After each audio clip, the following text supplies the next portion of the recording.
कर्म का हिसाब। माँ बड़ी ना पुत्र। एक दिन एक नौजवान अकेला बैठा रो रहा था। पास ही से एक साधु गुजर रहे थे तो उन्होंने उस नौजवान से पूछा, क्यों बेटा, क्यों रो रहे हो? नौजवान बोला, हे साधु महाराज, मेरा संसार में कोई नहीं है। साधु नौजवान के पास बैठ गए और पूछा, बहुत दुख हुआ, क्या हुआ तुम्हारे माँ पिताजी को? नौजवान बोला, कुछ नहीं, माँ तो बिल्कुल ठीक है। साधु ने पूछा, तुम्हारे भाई और बहन? नौजवान ने फिर कहा, वो भी ठीक हैं। साधु समझ नहीं पाए और नौजवान से पूरी बात बताने के लिए कहा। नौजवान बोला, मुझे इतने वर्ष लग गए यह जानने के लिए कि मेरा कोई नहीं है और किसी को भी मुझसे लगाव नहीं है, ना माँ पिताजी को, ना भाई बहन को। मैंने सबके लिए इतना कुछ किया, परंतु सब न जाने क्यों मुझसे इतनी नफरत करते हैं। मैंने तो किसी का कुछ नुकसान भी नहीं किया, बुरा नहीं किया, कभी किसी से धन की लालसा नहीं रखी।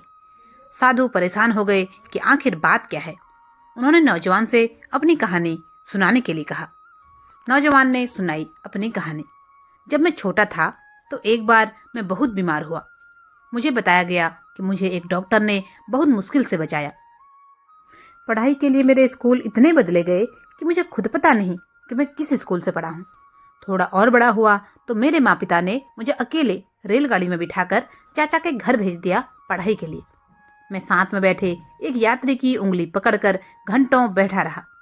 केवल 8-9 वर्ष का था। मैं 6 वर्ष बाद वापस आया तो मेरी फिर से पढ़ाई के लिए मुझे दूसरे शहर भेज दिया गया। फिर नौकरी लग गई, फिर नौकरी के लिए शहर से बाहर चला गया। वर्षों अकेला रहा और जब भी माँ पिताजी या भाई बहन के पास मिलने आता, कोई सीधे मुंह बात तक नहीं करता और सभी अनादर करते। फिर शादी हो गई तो माता पिता ने घर से निकाल दिया। फिर भी मैं साथ निभाता रहा और मेरी पत्नी भी सबसे मिलकर परिवार को जोड़ने की बहुत कोशिश करती रही, परंतु कोई भी हमसे रिश्ता रखना नहीं चाहता था। साधु की आंखें भी अब नम हो गई और नौजवान की आंखें भी। नौजवान ने आगे बताना शुरू किया। फिर मेरी नौकरी बाहर दूसरे राज्य में लग गई। उन दिनों मेरे घर वालों ने मेरी पत्नी को बहुत परेशान किया। सारा दिन काम करवा के आधा पेट भोजन दिया। फिर मैं उसे अपने साथ लेकर चला गया और हमें वहां जाकर रहना पड़ा। परंतु जब भी मैं वापस मिलने आता तो हमेशा रोकर ही वापस जाता। किसी का व्यवहार नहीं बदला था। फिर पिता बीमार रहने लगे। उनकी देखभाल के लिए जब भी मैं आता 4 बातें सुनकर ही जाता। फिर एक दिन उनकी तबीयत बिगड़ गई और उनका निधन हो गया।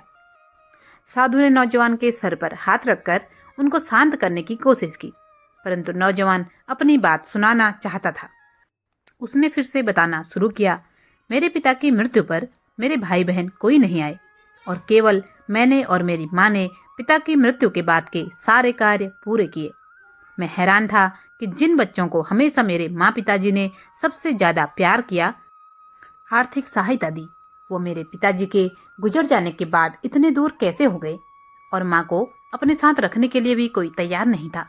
सब मुझसे ही कह रहे थे कि माँ को तू अपने पास रख, और अब उनको माँ से कोई मतलब नहीं। साधु भी परेशान हो गए और नौजवान से आगे बताने के लिए कहा।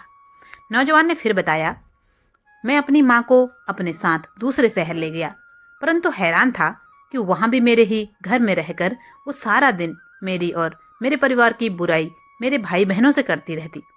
मैंने उनका बहुत ख्याल रखा। पहले वो खाना खाती, फिर हम खाते।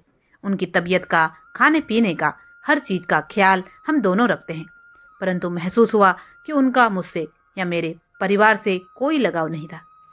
कुछ दिन रहकर उन्होंने वापस अपने शहर जाने की जिद की और मैं उनको वापस ले गया। फिर वही शुरू हुआ। मेरे लिए मेरी माँ और भाई बहनों के दिल में केवल नफरत ही थी। जो भाई बहन अपने खुद के पिता के देहांत के बाद मिलने भी नहीं आए, वही मेरी माँ को सगे लग रहे थे। मैंने अपनी माँ को बहुत समझाने की कोशिश की, परंतु वह नहीं मानी। आखिरकार वो मेरे छोटे भाई के घर में रहने चली गई और वहीं रहने लगी। फिर क्या हुआ? साधु जी ने पूछा। फिर एक दिन अचानक उन्होंने वापस आकर फिर से मेरे साथ रहने का फैसला किया, परंतु अब मैं तैयार नहीं था। मेरा परिवार इन सब घटनाओं से बहुत परेशान हो चुका था और अब आगे सहन करने को तैयार नहीं था। जिस माँ पिता ने भाई बहनों से इतने वर्षों तक सिर्फ मेरा शोषण किया हो, आज मेरी मदद मांग रहे थे, क्योंकि माँ को कोई भी रखना नहीं चाहता। फिर भी मैं कुछ नहीं बोला और माँ मेरे साथ रहने लगी। परंतु फिर उन्होंने वही मेरे और मेरे परिवार के बारे में इन्हीं सब भाई बहनों को उल्टा सीधा बताना शुरू कर दिया। रोज घर में झगड़े होने लगे और हार कर मैंने अपनी माँ को वापस उन्हीं के घर छोड़ने का निर्णय लिया। साधु ने सारी बात सुनी और पूछा, फिर तुम रो क्यों रहे हो? नौजवान ने कहा, हे साधु महाराज, मुझे यह समझ नहीं आ रहा था कि शिकायत तो मुझे थी, शोषण तो मेरा हुआ था, बुरा भला तो मैंने सुना, न मैंने अपने पिता की वसीयत में से कोई धन मांगा, न मेरे या मेरे परिवार के दिल में कोई लोभ। फिर मैं कैसे सबसे बुरा बन गया? आज मेरे पास न माँ है न कोई सगा भाई बहन, और लोग कहते हैं मैंने अपनी माँ को छोड़ दिया। किसको छोड़ दिया? जो खुद मेरी कभी नहीं थी। छोड़ा तो उन्होंने मुझे दिया, क्योंकि मैं उनका सौतेला बेटा हूं ना। साधु मुस्कुराए और बोले, बच्चा, लोग कहते हैं माँ से बढ़कर कुछ नहीं, परंतु माँ से बढ़कर भी है, और वह है कर्म, और वह है भगवान। तूने बहुत कोशिश की, परंतु तेरी कोशिश को और तेरे सम्मान को कोई नहीं समझ पाया। तुझे हमेशा दोषी ठहराया गया। यह कसूर और बदकिस्मती तेरी नहीं, उनकी है। पछतावा तुझे नहीं, उनको होना चाहिए, जिन्होंने अपने सबसे बड़े पुत्र और एक अच्छे भाई को समझने में इतनी विशाल भूल कर दी। कर्म के हिसाब से सब बराबर हैं, न माँ बड़ी और न ही पुत्र, न ही पिता बड़ा और न ही भाई बहन। कर्म सिर्फ कर्म देखता है। आज तेरा यूं अकेले रहकर बैठकर यह सोचना ही बताता है कि तेरी तरफ से तूने बहुत कोशिश की, परंतु जब उनके भाग्य में ही तुझसे सुख पाना नहीं था तो कहाँ से मिलता? इसमें तू क्या करेगा? इसलिए पछताना छोड़ और अपने परिवार और अपने बच्चों का भविष्य संवार। यह कहकर साधु वहां से चल दिए, और साथ ही नौजवान भी। लगाव, सम्मान और भावनाएं एक तरफा नहीं होती। बिना लालच या लोभ से की गई सेवा धर्म के समान होती है, और सही गलत का फैसला कर्म के आधार पर होता है। माँ तो माँ होती है, परंतु पुत्र भी पुत्र होता है, और कर्म और भाग्य की माने तो दोनों ही बराबर हैं। कहानी यदि पसंद आई हो तो कृपया वीडियो को लाइक और चैनल को सब्सक्राइब जरूर करें। आप दुनिया के कौन से कोने से यह वीडियो देख रहे हैं, कृपया कमेंट बॉक्स में जरूर बताएं।